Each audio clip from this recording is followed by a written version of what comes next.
नमस्कार बंधुरा राखिस फूड हाबेर आरो एक नतून भिडियोते आपनादेर सबाइके वेलकाम। आज आमी आपनादेर साथे शेयर करछि इफ्तार स्पेशल एक टेस्टी कबाबेर रेसिपि। बानिये देखाच्छि बाँधाकपिर कबाब। भीषण मुचमुचे खेते दारुण और तैरी करतेও खूब कम समय लागे। घरे थाका साधारण इनग्रेडिएंट दिएई अति सहजे एटा बानिये फेला जाय। आमी आजकेर भिडियोते डिटेल्से शेयर करेछि कि करे पारफेक्ट भावे बाँधाकपिर कबाब तैरी करबेन। ताहले चलुन बंधुरा आर देरी ना करे देखे नेওয়া যাক आजकेर इजी टेस्टी कबाबेर रेसिपि। एर जोन्नो देखुन एक छोटो बाँधाकपिर अर्धेक आमी एरकम लम्बा लम्बा स्ट्रिप्स करे केटे निয়েছি। एटाके एकटुखानी मोटा साइजेर रेखेছি, खूब बेशी झिरिझिरि करिনি যাতে बाँधाकपिटा कबाबे देखा যায়। এবারে এটা খুব ভালো করে ধুয়ে নিয়ে জল ঝরিয়ে একদম শুকনো করে নিয়েছি। তারপর 1 চামচ পরিমাণ নুন অ্যাড করে দিলাম, দিয়ে হাত দিয়ে একটুখানি এরকম ভাবে কষলে কষলে মেখে 10 মিনিটের জন্য রেস্টে রেখে দিচ্ছি। এবারে একটা গ্রাইন্ডিং জার নিয়ে নিয়েছি, তাতে মেজারিং কাপের 1 কাপ পাতলা চিড়েটা আমি নিয়ে নিয়েছি, সেটার একটা ফাইন পাউডার বানিয়ে নেব।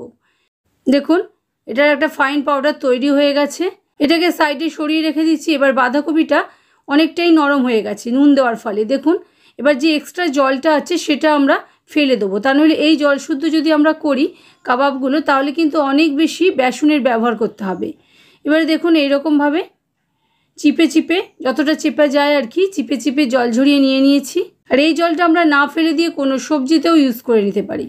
দেখুন আমি আপনাদের দেখাচ্ছি কতটা জল রিলিজ করেছে বাঁধাকপি থেকে।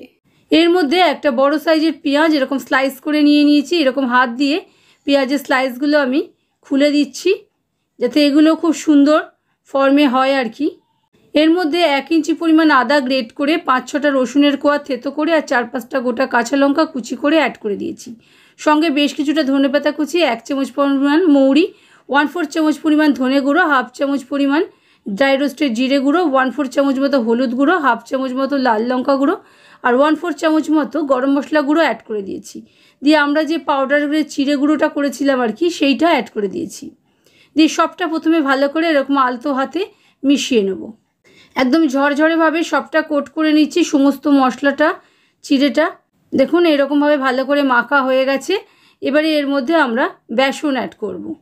1/4 চামচ মতো নুনও অ্যাড করে দিলাম, যেহেতু আমরা পরে আরও অনেক সবজি ব্যবহার করেছি তার জন্য সামান্য নুন দিলাম। নুনটা আপনারা আপনাদের টেস্টের অ্যাকর্ডিং অ্যাড করে নেবেন। এবারে এর মধ্যে 4 চামচ পরিমাণ বেসন আমি নিয়ে নিয়েছি। বেসনটা অ্যাড করার পর এরকম হাত দিয়ে ভালো করে আবারও শুকনো মেখে নিচ্ছি।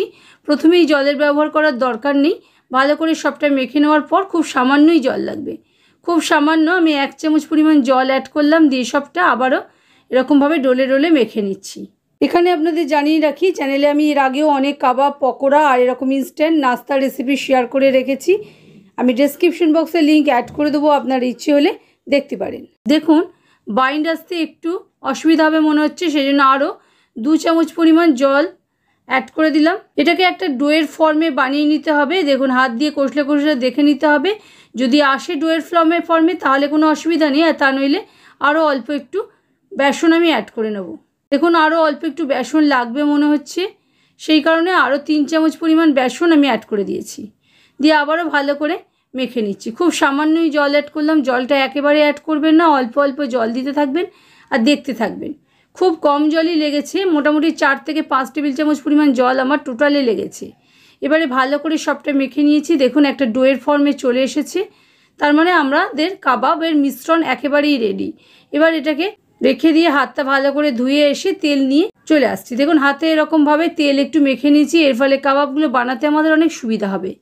দেখুন কতটা সুন্দর প্রত্যেকটা সবজির লেয়ার দেখা যাচ্ছে। এবারে এরকমভাবে হাত দিয়ে কিছুটা পোর্শন নিয়ে একটু মন্ড করে নিয়েছি, নিয়ে হালকা করে প্রেস করে কাবাবের শেপে গড়ে নিয়েছি। একইভাবে সব কাবাবগুলো বানিয়ে নিয়েছি। এবারে গ্যাসের ফ্লেমটা মিডিয়ামে রেখে কাবাবগুলো গরম তেলের মধ্যে আমি অ্যাড করে দিয়েছি। একটুখানি সেট হওয়ার পর উল্টেও নিয়েছি, নিয়ে অপর পিঠটা আবারও ভালো করে লালচে করে ভেজে নিয়েছি।